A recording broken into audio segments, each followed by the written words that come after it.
Nebraska hasn't lost a season opener in 17 years, but only just barely.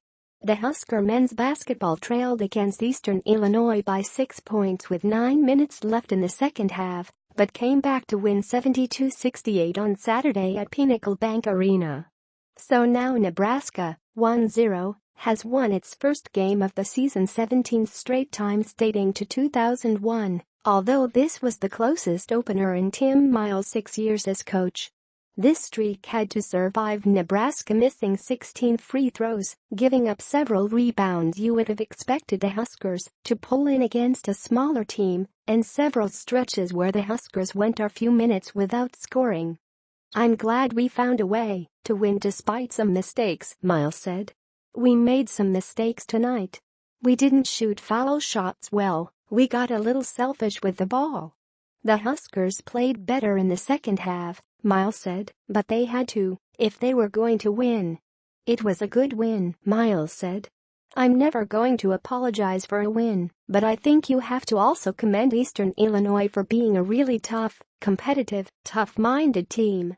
Junior guard Glenn Watson scored a game-high 21 points for the Huskers and also had 3 assists. Watson was just 6 of 14 from the field, but made 2 big jump shots in the final 2.5 minutes.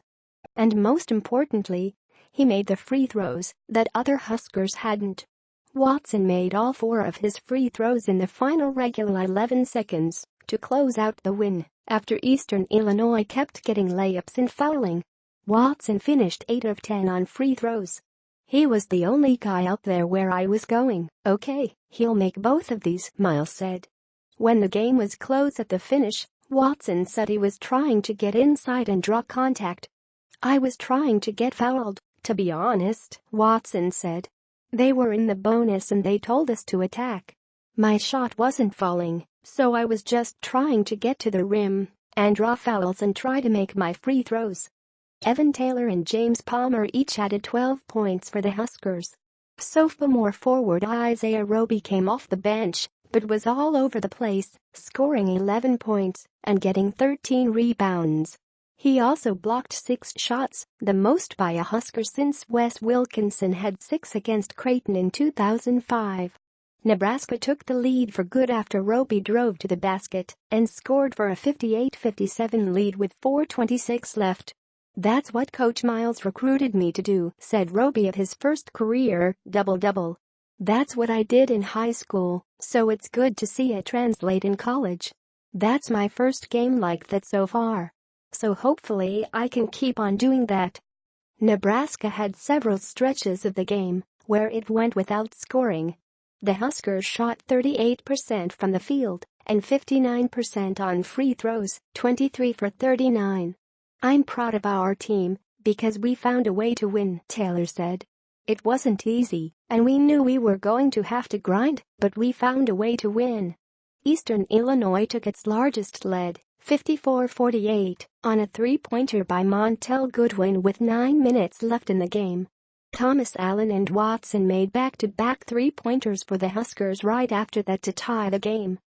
Allen, the freshman guard from Raleigh, North Carolina, was 2 for 3 on threes for all of his 6 points, coming 16 minutes of play.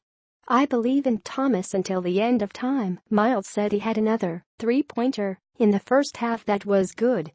"He just missed his shots inside. I remember taking him out late, and he kind of had this 'I don't want to come out' look, and I just loved that.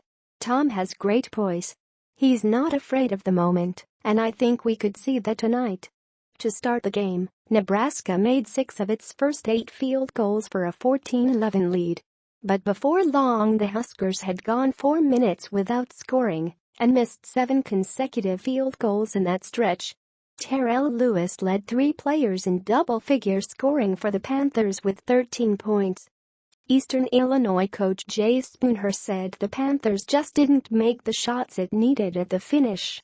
"When you go on the road, you've got to make those against a good team because it's just really hard to get opportunities," Spooner said.